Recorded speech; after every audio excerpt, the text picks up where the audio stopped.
And now along and go into Grants and along to the Schindler lift there.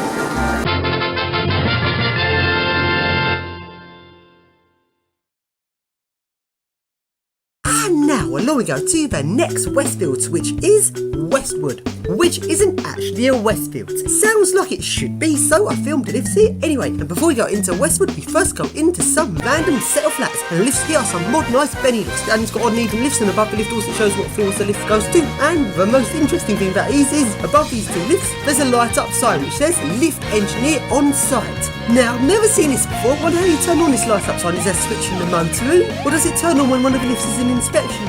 I've never seen that before. It's really weird. I don't know why you need to know as a lift engineer on site. That is so weird. So then, let's ride these lifts. Doors closing.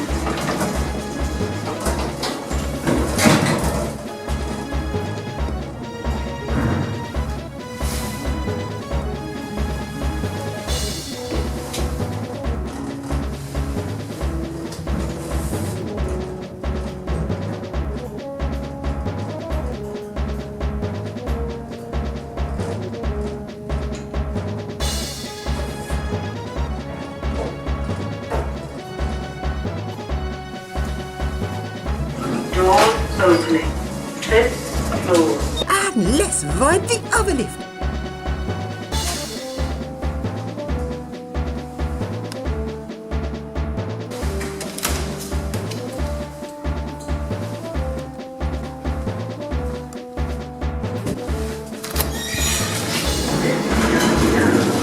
Sixth floor.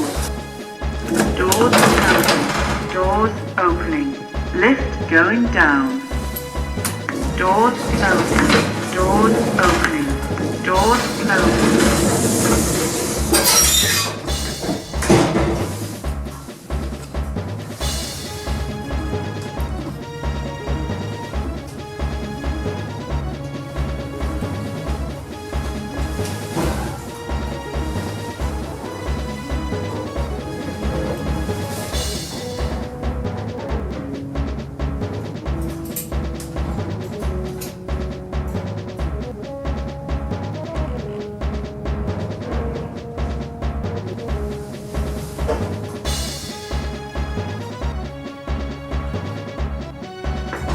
Doors opening.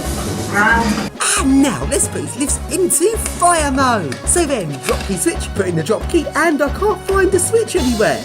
Really weird, fire mode doesn't seem to work in these lifts, and just as I was doing this, someone came in through the door into a cell flats and saw me. Yeah, that wasn't good. They just looked at me like, what the fuck are you doing? And they quickly walked away. I could have got into a lot of trouble there. Oh well, and now go along into Westwood Cross. And Westwood Cross is quite a bit controversial, because this is in the middle of Thanet, and it's drawn away trade from the three main Thanet towns, Margate, Broadstairs and Ramsgate. Broadstairs is sort of doing okay, because it's quite a good seaside town, but Margate and Ramsgate are really struggling because of Westwood Cross, and the council did not want this place to be built, and they tried to block it. But the developers of Westwood went to government and overturned this, and this is because in various planning laws in England, if you have a new development which will suck away trade from a town, turn that town into sort of like a ghost town, that is not allowed. But if you suck away trade from two separate towns, that is allowed. So as Westwood doesn't kill off one town, it kills off two towns, it was allowed to go ahead. And now Margate and Ramsgate are looking quite run down thanks to Westwood, but nevertheless Westwood itself is okay. It's not really that good a shopping centre. A lot of it's like awful centres where it's like big car park, little shed sort of buildings. I hate those sort of shopping centres because you don't get that good lifts. So I'm not going to bother filming the lifts in Westwood Retail Park, but the central bit of Westwood Shopping Centre is sort of okay and does have a few interesting lifts. And first we go into Sainsbury's, and these have some very nice 3.5 generation eco discs. Around 2013-2014, Cone removed some of the clunk from the eco disc, but not fully. Like this is all like in the changeover period from 3rd generation to 4th generation. And first we go into the goods lift. Goods lift only! Even more reason to ride it! And it's a modern lift, and you sort of expect modern lifts to be a bit characterless, but this one isn't. It has a really nice sound to it as it runs along, and it actually unlocks the door before the lift stops, so you can actually open up the gates just before the lift stops, which is a really nice feature. Let's ride it!